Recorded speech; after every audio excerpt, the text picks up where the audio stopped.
नमस्कार, स्वदेश न्यूज की खास पेशकश पुतिन की चेतावनी में आप सभी का स्वागत है। मैं हूं भागीरथ साहू। 56 दिन से चल रही जंग ने न सिर्फ रूस और यूक्रेन बल्कि पूरी दुनिया को खतरे में डाला हुआ है। जब रूस और यूक्रेन में जंग शुरू हुई तब किसी को भी अंदाजा नहीं होगा कि ये जंग इतनी लंबी खिंच जाएगी। जंग के इतने दिन गुजरने के बाद भी रूस को कोई बड़ी कामयाबी हाथ नहीं लगी है, बल्कि यूक्रेन पूरा तबाह हो चुका है। पहले अमेरिका को धमकी, फिर नाटो देशों को नसीहत और अब एक बार फिर यूक्रेन को चेतावनी कि जिंदा रहना है तो हथियार डाल दो। रूस लगातार यूक्रेन के शहरों पर बमबारी कर रहा है।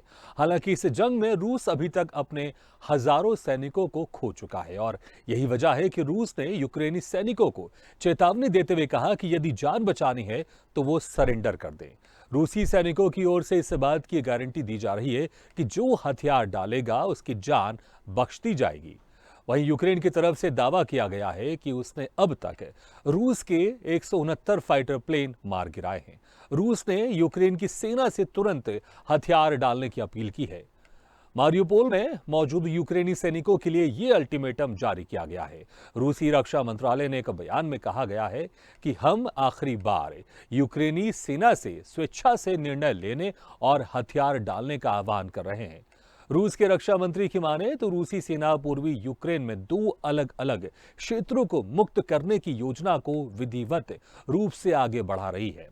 यूक्रेन को हथियार देकर पश्चिमी देश मॉस्को के सैन्य अभियान को लंबा खींचने के लिए हर संभव कोशिश कर रहा है। रूस के विदेश मंत्रालय ने कहा कि पिछले महीने नीदरलैंड द्वारा 18 रूसी राजनयिकों को देश छोड़ने के लिए कहने के बाद रूस ने 15 डच राजनयिकों को मॉस्को छोड़ने के आदेश दिए हैं।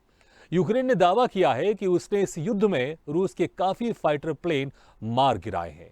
यूक्रेन के दावों के अनुसार लगभग 21,000 सैनिक रूस खो चुका है। इसके अलावा 169 प्लेन, 150 हेलीकॉप्टर्स, 802 टैंक, 158 ड्रोन और 67 एंटी एयरक्राफ्ट हथियार को यूक्रेनी सेना नष्ट कर चुकी है।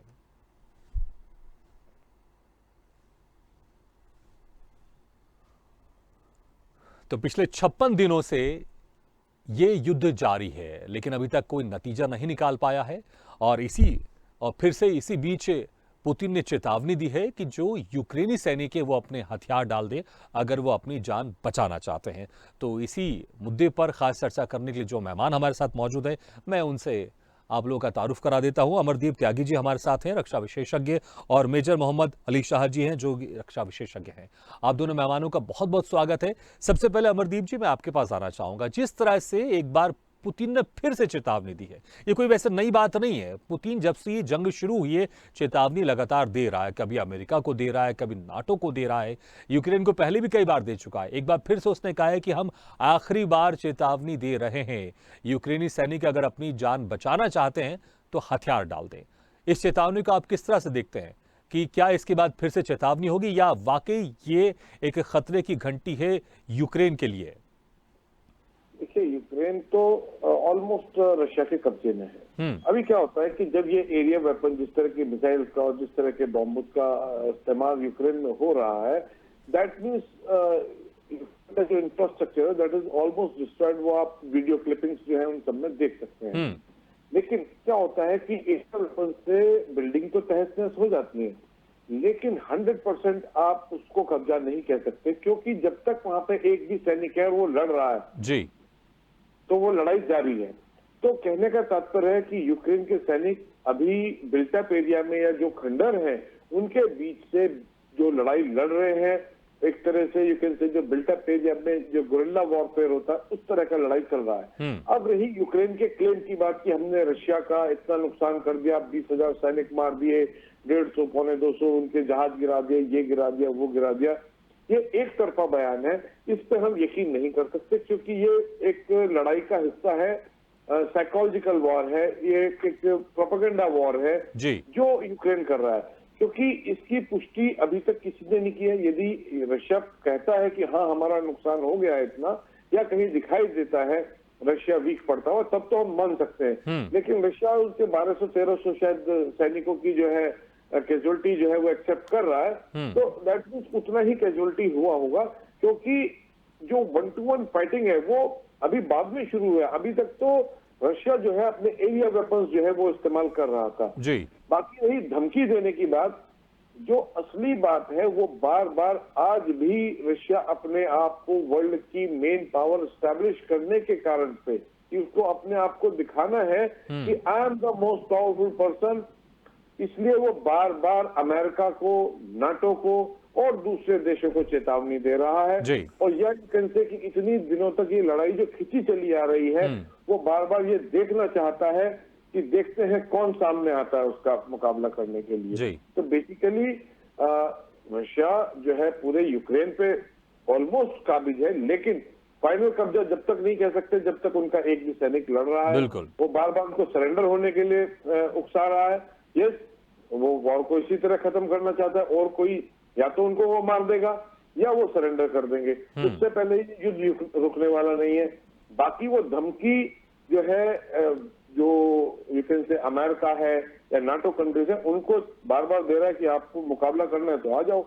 जी। कि यदि यूक्रेन की हेल्प के लिए कोई भी विदेशी सैनिक आते हैं तो they will be treated the way they are Ukrainian soldiers. तो कहने का तात्पर्य है कि ये चेतावनी बार बार उन्हीं देशों के लिए है जो यूक्रेन को सपोर्ट। बिल्कुल, तो यूक्रेन को भले सीधी चेतावनी दे रहा, लेकिन साथ साथ जो दूसरे देश हैं जो उनको हथियार पहुंचा रहे हैं या किसी तरह की मदद कर रहे हैं, उनको भी चेतावनी है कि अगर किसी तरह की डायरेक्ट हस्तक्षेप करता है कोई दूसरा देश तो उसके खिलाफ भी रूस सख्त एक्शन लेगा। मेजर मोहम्मद अली शाह जी, जिस तरह से जब ये जंग शुरू हुई उसके पहले नाटो की तरफ से भारी भरकम चेतावनी दी गई थी कि अगर रूस किसी तरह का अगर मिलिट्री एक्शन करता है यूक्रेन में तो उसको अंजाम भुगतना होगा, लेकिन नाटो बस कहता रहा, अमेरिका बस कहता रहा, लेकिन यूक्रेन में हमला कर दिया रूस ने। और जिस तरह से फिर से पुतिन ने चेतावनी दी है, तो इसको अगर देखें कि ये एक आखिरी चेतावनी जरूर पुतिन ने दी कि हम आखिरी बार फिर से कह रहे हैं कि अगर यूक्रेन के सैनिकों को अपनी जान बचानी है तो वह हथियार डाल दे। तो अगर हम पहले का अगर हम आकलन करें कि जिस तरह से चेतावनी दी थी पुतिन ने और यूक्रेन पर वाकई हमला कर दिया, आज सबको पता है कि यूक्रेन एक तरह से पूरी तरह से बर्बाद हो गया है। हर जगह वहां पर गोले बारूद बरस रहे हैं, बिल्डिंग तहस नहस हो गई है, लोगों का जीना मुश्किल हो गया है। और फिर से जो आखिरी चेतावनी, इस आखिरी चेतावनी को आप किस तरह से देखते हैं? क्या कुछ और बड़ा हमला करने की फिराक में है पुतिन? क्या कुछ आप देखते हैं इस आखिरी चेतावनी जो दी है पुतिन ने? नहीं, और आगे हमला तो कर नहीं पाएंगे पुतिन, क्योंकि रूस अभी वैसे ही बुरे हाल में है, और वैसे भी उनको अगर यूक्रेन से जंग और आगे ले जानी है तो उनको खुद आगे जाके कर्जा लेना पड़ेगा जी। और कर्जा लेके फिर युद्ध करना कोई अच्छा आइडिया तो है नहीं। और फिनलैंड और स्वीडन ने भी बोला है कि वो भी नेटो में जाएंगे, तो फिर पुतिन ने उनको भी धमकी दी एक तरीके से। अब क्या ये रणनीति है, और या तो क्या वो अपनी सोवरेनिटी प्रोटेक्ट करने के लिए अपनी रणनीति तैयार कर रहे हैं एक तरीके से? तो आगे जाके या तो हाँ, उनके पास ऑप्शन क्या बचेगा भाई? कई इसमें लोग शर्माएंगे बोलने के लिए कि वो न्यूक्लियर जा सकते हैं, नहीं बोलेंगे, नहीं जाएंगे। मैं कहता हूं भाई, अगर रास्ता ही नहीं बचेगा उनके पास, आप जंगल में जा रहे हैं और जंगल में कोई जानवर आ जाए, आपके पास बंदूक है, आप बंदूक से जानवर को शायद अपनी हिफाजत के लिए मार देंगे। लेकिन अगर कोई बदमाश आ जाए, हालांकि वो बदमाश है, फिर भी आप 10 बार सोचोगे अपना हथियार इस्तेमाल करने का। बस उसी तरीके से अगर आपने देखा होगा कि अपना जो न्यूक्लियर फुटबॉल है, जो काले चमड़े का जो सूटकेस का ब्रीफकेस लेके घूमते हैं पुतिन जी, और 25 जनवरी 1995 में रूस के राष्ट्रपति के पास एक ऐसी नौबत आ गई थी कि बस वो न्यूक्लियर फुटबॉल को ऑलमोस्ट गो करने वाले थे वो। तो उनके पास कोई और चारा बचेगा ही नहीं। आप अर्ली 1940s का एग्जाम्पल ले लेते हैं, जब अमेरिका ने जापान पे सैंक्शन लगाए थे, प्रतिबंध लगाई थी, खासतौर से तेल की अगेन, तो जापान के पास कोई रास्ता नहीं बचा था उनके पर्ल हार्बर पे हमला करने का, जिसका बदला बाद में अमेरिका ने लिया। अमेरिका ने हिरोशिमा नागासाकी पे एटॉमिक बॉम्बिंग कर दी, जिसके नतीजे आज तक वो भुगत रहे हैं वहां पे। तो इसमें न्यूक्लियर, आप चेरनोबिल का एग्जाम्पल लेते हैं, चेरनोबिल पे रूस ने कब्जा कर लिया था, मगर न्यूक्लियर रेडिएशन लीक की वजह से उनको वो छोड़ना पड़ा, जाना पड़ा। कई रूसी सैनिक बीमार पड़ गए, कई कैजुअल्टी हो गए वहां पे। अब उसी तरीके से अगर वो परमाणु हथियार छोड़ते हैं तो आपको मैं बता रहा हूं, ये फिर विश्व युद्ध की ओर का एक रुख पकड़ लेगा। आप एग्जाम्पल ले लीजिए हिस्ट्री में, पहले विश्व युद्ध को, वो भी छोटी सी बात से शुरू हुआ था। वो हुआ था, एक ऑस्ट्रिया हंगरी के एयर थे कंट्री के, जो कि बोस्निया में असैसिनेशन हुआ था, जो एक सर्बियन नेशनलिस्ट को किया था 28 जून 1914 में। उसके एक महीने के बाद ऑस्ट्रिया हंगरी ने हमला किया सर्बिया पे। और आप देख, उसके बाद अमेरिका इस युद्ध में आया 1917 में, जब 16, 17, 18 मार्च को जर्मनी ने अमेरिका की 3 शिप्स गिरा दिए थे, डुबा दिए थे। आप देखिए मॉस्कोवा, जो रूस का जहाज था जिसमें 510 क्रू मेंबर सवार थे, हालांकि सारे क्रू मेंबर निकल गए, वो इवैक्यूएट कर दिए गए, लेकिन बहुत बड़ा झटका लगा है रूस को वो जहाज डूबने से। उनके 60 जनरल शहीद हो गए हैं, 20 जनरल को तो पुतिन ने तो अरेस्ट कर दिया है कि रणनीति खराब करके, कि रणनीति खराब थी। उनके पास चारा क्या है? हाँ, अब प्रेसिडेंट जेलेंस्की ने साइकोलॉजिकल वॉरफेयर खूब खेला, इंफॉर्मेशन वॉरफेयर भी खूब खेला। हाथी और चींटी की लड़ाई है भाई, भगत भाई, हाथी और चींटी की लड़ाई है। अगर हाथी चाहे तो चींटी को बड़े आराम से कुचल सकती है, लेकिन अगर चींटी हाथी के सूंड में घुस जाए तो हाथी को बहुत ही परेशानी उसमें हो सकती है। और ये वही तरीका है, और ये वही बात है। अभी रूस ने मैरियोपोल पे कब्जा कर दिया है। अब मैरियोपोल की स्ट्रेटेजिक लोकेशन अगर हम देखें तो साउथ ईस्ट यूक्रेन में पड़ती है, जो कि डॉनबास इलाके के बहुत करीब में है, डोआन्स और डोनेट्स्क। और जो काला सागर है, तो वहां से जो इसके पास मैरियोपोल होगा, उसके पास काला सागर का काफी एक्सेस उसको कंट्रोल करेगा वो वहां से। भाई अक्सर हमारे घर में ऐसा होता है ना, एक कमरा होता है जिससे 2 या 3 दरवाजे खुलते हैं उस कमरे में से, और एक कमरा ऐसा भी होता है जहाँ पे केवल एक दरवाजा ही खुलता है, बस एक ही एंट्री एक ही एग्जिट। मैरियोपोल वो कमरा है जहां से 2, 3, 4 और दरवाजे खुलते हैं। तो रूस ने उसको कब्जे में ले लिया है। अब क्या ये जीत की शुरुआत है रूस के लिए? नहीं, क्योंकि जंग में हर कोई हारता ही है, जीत किसी की नहीं होती। भाई एक जंग के बाद एक माँ वेट करती है अपने बेटे का, बाप वेट करता है अपने बेटे का, एक बहन वेट करती है अपने भाई का, एक भाई वेट करता है अपने भाई का, दोस्त वेट करता है अपने दोस्त का। जो राजनीति खेलते हैं, जो पॉलिटिशियंस हैं, जो सियासत करते हैं, वो बाद में हाथ मिलाते हैं। और जो सिपाही होता है, जो सैनिक होता है हमारी तरह, वो लड़ता इसलिए नहीं क्योंकि उसको नफरत है उसके सामने जो है, उसको मोहब्बत है उसके पीछे जो है, उनकी जान बचाने के लिए, उनकी रक्षा करने के लिए। तो रूस ने तो इसमें मार खाई है काफी हद तक, यूक्रेन ने तो बहुत बुरी मार खाई है। और अगर ये इन्फेक्शन, ये ऐसा इन्फेक्शन है, अगर ये और फैल गया तो मेरे को डर इस बात का है, जी हाँ, ये परमाणु या विश्व युद्ध की ओर जा सकता है। बिल्कुल। मेजर मोहम्मद अली शाह जी, अमरदीप त्यागी जी, जो अभी मेजर मोहम्मद अली शाह जी ने चिंता जाहिर की है कि पुतिन जिस तरह से चेतावनी दे रहा है, और सबको पता है कि पुतिन को अच्छा खासा नुकसान हो रहा है, 56 दिन हो चुके हैं इस तरह के युद्ध करते हुए उसको यूक्रेन के साथ, और अगर इसी तरह से पारंपरिक तौर पर युद्ध करता रहेगा तो रशिया को बहुत नुकसान होता रहेगा आगे चल के, क्योंकि यूक्रेन के साथ भले जो दूसरी कंट्री है वो डायरेक्ट इन्वॉल्व नहीं है, लेकिन पीछे से उसको बहुत सपोर्ट कर रहे हैं, पैसा भी दे रहे हैं, हथियार भी दे रहे हैं, और लोग भी वहां पर जा रहे हैं। लेकिन अगर इसी तरह से पारंपरिक युद्ध चलता रहा तो रशिया के लिए बड़ा मुश्किल हो जाएगा। तो कहीं इस युद्ध को खत्म करने के लिए, जैसा अभी शंका जाहिर कर रहे हैं अली शाह जी, कहीं पुतिन कुछ परमाणु हथियार की तरफ ना चले जाए, आपको क्या लगता है? देखिए भगीरथ जी, जो स्थिति है, अब रशिया के सोल्जर्स वो कहाँ है? यूक्रेन में। उनके ऊपर कहाँ वो एटॉम बॉम्ब का इस्तेमाल करेगा? क्योंकि एटॉम बॉम्ब कोई ऐसा तो है नहीं कि वो छोटे से एरिया में इम्पैक्ट करेगा, तो उसको अपने सोल्जर्स पे इम्पैक्ट आएगा, उसकी आगे की कार्रवाई पे इम्पैक्ट आएगा। यदि कल को उसने यूक्रेन पे कब्जा करना है या अपनी वो बैठानी है सत्ता वहां पर, तो उसको इम्पैक्ट आएगा। यदि रशिया ने एटॉम बॉम्ब का इस्तेमाल करना है, वो करेगा किसी भी नाटो कंट्री के ऊपर, उनको धमकाने के लिए इस्तेमाल करेगा। यदि ऐसी सिचुएशन आई कि उसको एटॉम बॉम्ब का इस्तेमाल करना, वो यूक्रेन में इस्तेमाल नहीं करेगा, उसका इस्तेमाल करेगा किसी भी नाटो कंट्री में। वो अमेरिका को सीधे सीधे धमकी देगा। अभी यूक्रेन में एटॉम बॉम्ब इस्तेमाल करने का कोई मकसद नहीं बचा है। अभी वहां पे मॉपिंग अप की कार्रवाई चल रही है। They are clearing the in fact you can say built up area gradually one by one. तो वहां पर एटॉम बॉम्ब डालने का कोई औचित्य नहीं बनता है। जितना नेस्तनाबूद करना था, जितना बर्बाद करना था यूक्रेन को, रशिया कर चुका है। रही रशिया के बाकी इकोनॉमिक कंडीशन की बात, रशिया स्टिल गेनिंग। अमेरिका आज भी रशिया से पेट्रोलियम प्रोडक्ट खरीद रहा है, गैस खरीद रहा है। यूरोप के बहुत सारे देश यहाँ से रशिया से जो है पेट्रोलियम प्रोडक्ट खरीदे। इवन इस युद्ध के दौरान Ukraine is also buying from Russia. तो कहने का तात्पर्य है Russia is not losing nothing much. और ये एक अचानक से हुआ युद्ध नहीं है, ये सोची समझी प्लानिंग के तहत किया गया युद्ध है।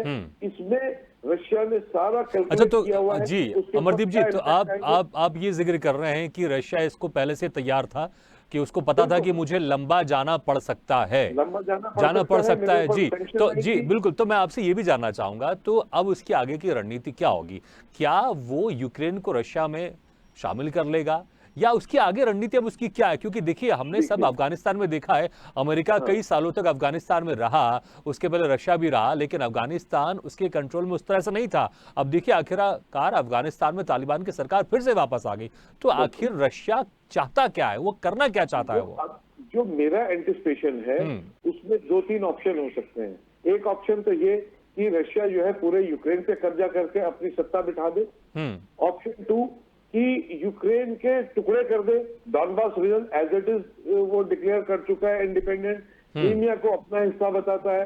जो वेस्ट और वेस्ट नॉर्थ यूक्रेन का एरिया है उसको इंडिपेंडेंट करके वहां पर अपनी कोई भी अपनी फेवरेबल गवर्नमेंट वहां बिठा दे, या इन तीनों का मिक्स। तो इस तरह के ऑप्शन रशिया के पास हो सकते हैं। तो या फिर वहां पे उसको पूरी तरह बर्बाद करके पूरा करके वहां पे अपनी फेवरेबल गवर्नमेंट वहां बिठाए और अपने हिसाब से फिर उसका यू कैन से रिकंस्ट्रक्शन और रीबिल्डिंग अप करे। इस तरह के ऑप्शन रशिया के पास हो सकते हैं, लेकिन रशिया यूक्रेन को अब ऐसे नहीं छोड़ेगा कि वहां कोई भी सत्ता जो है वहां पे बैठे और वो कल को नाटो ज्वाइन करने की बात करे या कुछ इस तरह की बात करे। वो यूक्रेन पे किसी ना किसी तरीके से अपना कब्जा रखेगा ही। बिल्कुल, तो इतना उसने वहां पर मेहनत की, रशिया ने पिछले 56 दिनों से लगातार वो युद्ध कर रहा है यूक्रेन के साथ। भले यूक्रेन कितने भी बड़े बड़े दावे कर रहा है, लेकिन सबको पता है कि यूक्रेन बहुत बर्बाद हो चुका है, और रशिया ने इतना इन्वेस्ट किया है जंग में, तो वो बिल्कुल नहीं चाहेगा कि आसानी से वो यूक्रेन को वापस छोड़ दे। और जैसा आपने कुछ ऑप्शन दिए, हो सकता है इन्हीं किसी एक ऑप्शन में से रशिया जाना चाहेगा। मोहम्मद अली शाह जी, जिस तरह से 56 दिनों से युद्ध चल रहा है, लेकिन जो बाकी दूसरी कंट्री है, नाटो है, अमेरिका है, वो सब यूक्रेन की मदद कर रहे हैं, डायरेक्ट नहीं जा रहे हैं। डायरेक्ट जिस तरह से बड़ी बड़ी इन्होंने धमकी दी थी, नाटो ने, अमेरिका ने दी थी कि अगर रशिया अगर डायरेक्ट इन्वॉल्व करता है, डायरेक्ट हमला करता है यूक्रेन पर, तो फिर उसको परिणाम भुगतने होंगे। लेकिन जैसे हमला किया रशिया ने, तो सब शांत हो गए, सिर्फ चेतावनी देते रहे और कड़ी निंदा करते रहे, इसके अलावा कुछ नहीं किया। हाँ, बैक सपोर्ट कर रहा है, पैसे दे रहा है, हथियार दे रहा है। तो अगर हम देखें, इन देशों का क्या उद्देश्य है? क्या वो चाहते हैं कि रशिया को वो आर्थिक रूप से कमजोर करना चाहते हैं, क्योंकि जितना लंबा युद्ध चलेगा उतना ही रशिया को नुकसान उठाना पड़ेगा? इसके पीछे बाकी देशों की क्या मंशा है? जी देखिए, मैं इसको प्रॉक्सी वॉर मानता हूँ। प्रॉक्सी वॉर जैसे कि हम स्कूल या क्लास कॉलेज में होते हैं ना, हम अटेंड नहीं कर रहे होते हैं, तो बोलेंगे आपने प्रॉक्सी लगा देना टीचर को, वो अटेंडेंस लगा दी किसी और ने। वैसे ही अमेरिका इसमें माहिर है। अमेरिका ने अफगान रशियन वॉर जब चली थी, तब अमेरिका ने अफगानिस्तान के अंदर एक फोर्स तैयार करी, मुजाहिद। ओसामा बिन लादेन उसमें उसी में शामिल थे, मुजाहिद में। और ये रूस, क्योंकि अमेरिका और रूस की जो कोल्ड वॉर चली थी बहुत लंबी, तकरीबन 10 साल चली थी ये, तो उन्होंने इस्तेमाल करा मुजाहिद का। उसी तरीके से इन्होंने यूक्रेन का ह्यूमन शील्ड ढाल की तरह इस्तेमाल करके उनका बकरा बना के उनसे युद्ध कीट लड़ा। अब अमेरिका को आप देख लीजिए, पहले आए थे 1949 में 12 देश शामिल थे इसमें। उसके बाद 1955 में वार्सो पैक्ट साइन हुआ था, जो कि रूस के फेवर में था, ये सोवियत यूनियन के, यूएसएसआर के। सेम उसके भी कंडीशन वही सेम थे। जो आर्टिकल 5 है नेटो का, वो कहता है कि अगर किसी एक देश पे हमला हुआ तो सारे नेटो के राष्ट्र मिलकर उसको मारेंगे, है? तो उसी तरीके से वार्सो पैक्ट साइन हुआ था।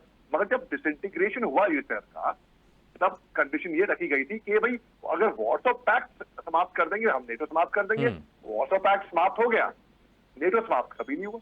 अब आज की तारीख में नेटो में 30 देश आते हैं, 30 देश आ गए। 2008 में जॉर्जिया ने जरूरत दिखाई नेटो में आने की, तो रशिया ने जॉर्जिया पे हमला कर दिया। 2014 में रशिया ने क्रीमिया पे हमला कर दिया। अब फिनलैंड और स्वीडन और दो देश आ गए हैं। मगर नेटो की मेंबरशिप ऐसी नहीं है कि रातों रात मिल जाएगी। 3 मार्च को यूक्रेन ने कहा था हम यूरोपियन यूनियन में का हिस्सा बनना चाहते हैं। यूरोपियन यूनियन ने कहा हम आपको मेंबरशिप कंसिडर करेंगे, लेकिन ओवरनाइट नहीं कोई बन जाएगा मेंबर। अब क्या है, त्यागी साहब ने बिल्कुल दुरुस्त फरमाया, मैं उनकी बात से बिल्कुल सहमत हूं कि अब जब कोई अगर परमाणु हथियार इस्तेमाल करेगा तो वो करेगा वेस्टर्न पावर्स पे, अमेरिका पे, यूक्रेन पे नहीं करेगा क्योंकि यूक्रेन के खुद के पड़ोस में है। लेकिन जब जहाज डूब रहा होगा और मालूम होगा कि हम तो डूबेंगे सनम, साथ में तुम्हें भी नहीं डूबेंगे, तब वो जाके ये वहां पे भी हरकत कर सकता है। देखिए 21 फरवरी को इन्होंने डॉनबास के 2 इलाके डोंबास और डोनेट्स्क को इंडिपेंडेंट घोषित कर दिया। क्यों किया? क्योंकि जो यूएनओ आर्टिकल 7 है वो कहता है अगर एक छोटा मुल्क अगर अपने पेरेंट कंट्री से अलग होना चाहे तो उसको पूरी इजाजत है, पूरी छूट है, वो अलग हो सकता है। और अगर पेरेंट देश में इसके ऊपर जुल्म उठाए तो ये अपने पड़ोसी मुल्क को चिट्ठी लिख सकता है एक मिलिट्री सपोर्ट, मिलिट्री एक्शन के लिए, मिलिट्री एड के लिए। यानी कि जैसे कि फर्ज करिए, एग्जाम्पल देता हूं मैं, अगर बलूचिस्तान पाकिस्तान से अलग होना चाहता है, उसको पूरा हक बनता है यूएनओ आर्टिकल 7 के तहत। और अगर पाकिस्तान बलूचिस्तान पे जुल्म करता है, एनर्जी काट देता है, उसकी इलेक्ट्रिसिटी काट देता है, पानी बिजली काट देता है, तो बलूचिस्तान हिंदुस्तान को चिट्ठी लिख सकता है और हिंदुस्तान पाकिस्तान पे हमला कर सकता है, जो अटैक कर सकता है, मिलिट्री एक्शन ले सकता है, जो कि वो युद्ध नहीं होगा, जो कि मिलिट्री एक्शन होगा। जैसे कि मान लो सर्जिकल स्ट्राइक हुई थी, एयर स्ट्राइक हुई थी, उस तरीके से। अब इन्होंने 21 फरवरी को बड़े समझदारी से इंडिपेंडेंट कर दिया। अब वहां पे एक पपेट गवर्नमेंट, उनकी फेवरेबल गवर्नमेंट वहां पे बिठाई है, फिर उन्होंने उनसे मंगवाया, मिलिट्री एक्शन दिया, तो ये युद्ध नहीं हुआ ऑन पेपर, ऑन ग्राउंड। हम अक्सर कहते हैं ना कि यूएन कुछ कर नहीं पाया इसके अंदर। क्यों नहीं कर पाया? इसकी खास वजह है, इसकी 2 खास वजह है। पहली वजह, भाई जब तालिबान अफगानिस्तान में आया था 15 अगस्त 2021 को, तभी यूएन कुछ नहीं कर पाया था ना, क्योंकि वो शेर है जिसके दांत नहीं है। पहली। दूसरी बात, अक्सर ऐसा होता है भागवती भाई, चोरी हो गई, पुलिस कुछ नहीं कर पा रही है। क्यों? आपने पुलिस कंप्लेंट करी, आपने एफआईआर करी, नहीं करी, कागजी कार्रवाई करी, नहीं करी, तो पुलिस कैसे कुछ कर लेगी?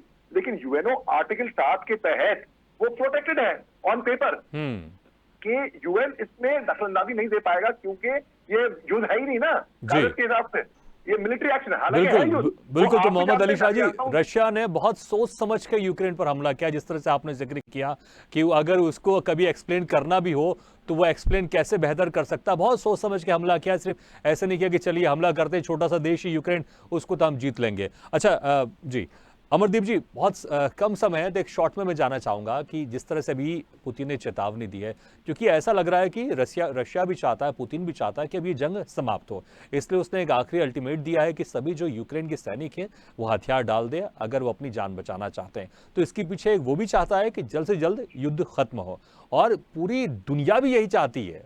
वो हर कोई ये सवाल कर रहा है कि आखिर रूस और यूक्रेन युद्ध कब खत्म होगा। तो मैं भी आपसे ये पूछना चाहूंगा कि आखिर क्या लग रहा है आपको कि कब ये युद्ध खत्म होगा? 56 दिन से चल रहा है लगातार ये युद्ध।